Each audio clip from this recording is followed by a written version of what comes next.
Bonjour à tous, c'est Matrix de la chaîne Masterité et aujourd'hui on se retrouve pour une nouvelle vidéo. Et juste avant de la commencer, je voulais juste vous dire une chose, c'est que demain nous tournons une FAQ et donc pour que vous puissiez nous poser des questions, je vous ai fait un formulaire, vous avez juste à cliquer sur le lien dans la description. Je vous remercie déjà ceux qui vont y répondre et puis voilà, je vous laisse avec la vidéo.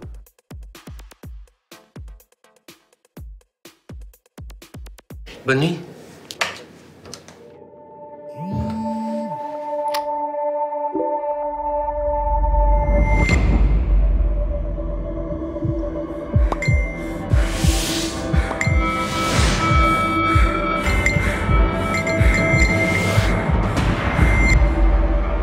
Hugo?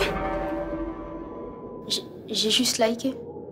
Liker, c'est déjà harceler. Face au cyberharcèlement, appelez le 0800 200 000.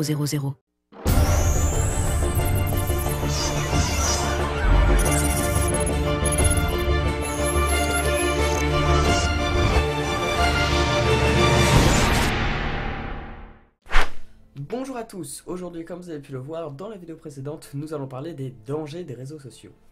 Parlons tout d'abord du danger des réseaux sociaux sur vos enfants.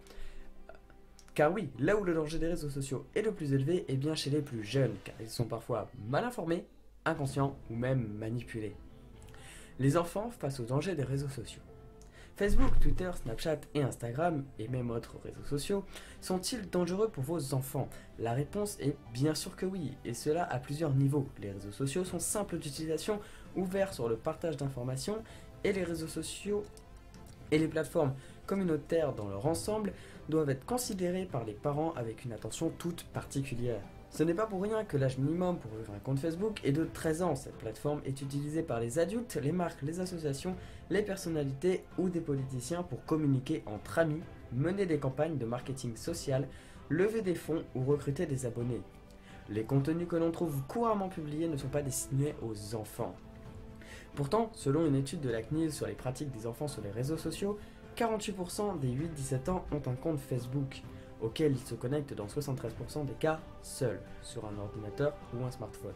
Le réseau social est un espace plutôt civilisé, mais les risques y sont démultipliés par la résonance d'Internet. 18% des 8-17 ans y ont déjà été insultés. Plus d'un tiers, 36%, ont déjà été choqués par certains contenus. Spontanément, ils citent d'abord les contenus à caractère sexuel, puis les contenus violents, racistes et homophobes. Quand ils ont été choqués, seuls 10% d'entre eux en ont parlé à leurs parents. Ils en parlent plus facilement quand le sujet des réseaux sociaux est abordé en famille. La vie des jeunes sur les réseaux sociaux est une extension naturelle de leur vie sociale. Tous les jours, ils chattent avec leurs amis, ils expriment leurs idées et partagent leurs passions autour de la musique, les films, les jeux vidéo et les causes humanitaires. Ils travaillent en groupe sur des devoirs scolaires, ils découvrent aussi et explorent des nouvelles idées, des concepts et des tendances. Ils élargissent leur cercle social en ajoutant de nouveaux amis. Mais quels sont les risques de tout cela?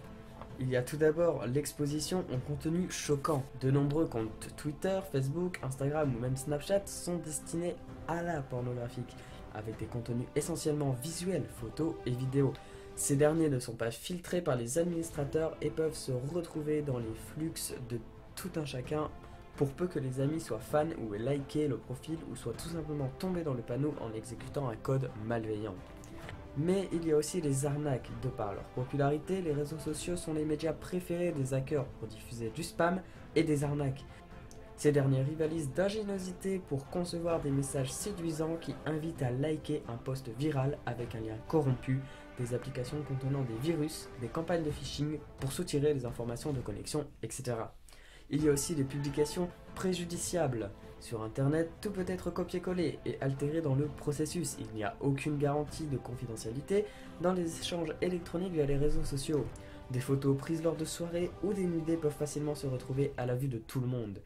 Tout comme un message insultant écrit dans un moment d'énervement. Les jeunes n'hésitent pas à taguer des amis sur les photos de groupe sans se rendre compte que cette action impacte directement la vie privée des amis tagués. Et le plus dangereux est le harcèlement. Une publication d'albums de photos, de vacances ou d'une soirée entre amis peut vite déraper et se transformer en détournement obscène en ligne, avec un impact sur la vie réelle.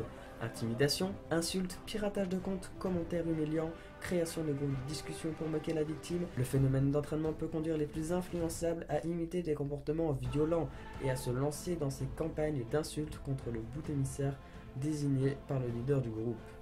Pour remédier à cela, nous allons vous donner quelques conseils. Il faut tout d'abord limiter la navigation et les échanges dans un périmètre adapté à l'âge et aux besoins du jeune. Si besoin, bloquer les réseaux sociaux jusqu'à ce qu'il soit en mesure de comprendre l'impact de ses interactions en ligne.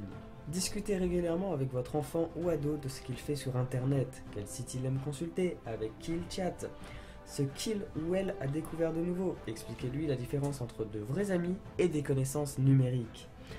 Apprenez aux enfants l'importance de la protection des informations personnelles, que ce soit les leurs ou celles de leurs amis. Informer le monde que l'on est seul le week-end n'est peut-être pas l'action la plus prudente, tout comme taguer ses amis sur une photo peu valorisante. Vérifiez que les paramètres de protection de vie privée sont activés sur toutes les plateformes utilisées par l'enfant. Expliquez que les traces numériques resteront dans le temps et qu'ils seront un jour ou l'autre confrontés à leur action en ligne. Soulignez l'importance de mesurer ses propos et de ne pas participer aux chasses à l'homme digital. Expliquez aux jeunes que si jamais il ou elle est victime d'harcèlement ou bien s'il voit ses camarades s'acharner contre quelqu'un, il doit avertir le plus rapidement un adulte, parent ou professeur. Souvent, les enfants n'osent pas avouer par honte ou bien parce qu'ils sont manipulés par les harceleurs. Je rajouterai que les personnes les plus visées sont souvent les filles, donc vous devez encore faire plus attention. Faites attention à ce que vous publiez, mais aussi si vous ajoutez des personnes que vous connaissez. Faites très attention à votre identité, ne la publiez jamais sur internet.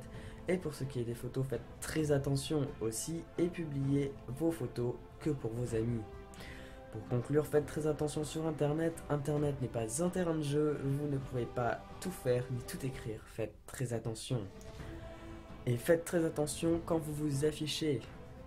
Les réseaux sociaux sont une très bonne invention, il faut juste savoir s'en servir, car mettre un âge minimum est complètement inutile. Des personnes de 40 ans, 50 ans ou même 60 ans pourraient très bien se faire arnaquer sur les réseaux sociaux. Donc partagez cette vidéo pour sensibiliser un maximum de personnes. Nous avons fini avec ce sujet. Je vous rappelle d'aller remplir le formulaire pour la FAQ qui se trouve dans la description. Et n'oubliez pas de vous abonner à la chaîne et de mettre un petit pouce bleu. Sur ce, à la prochaine.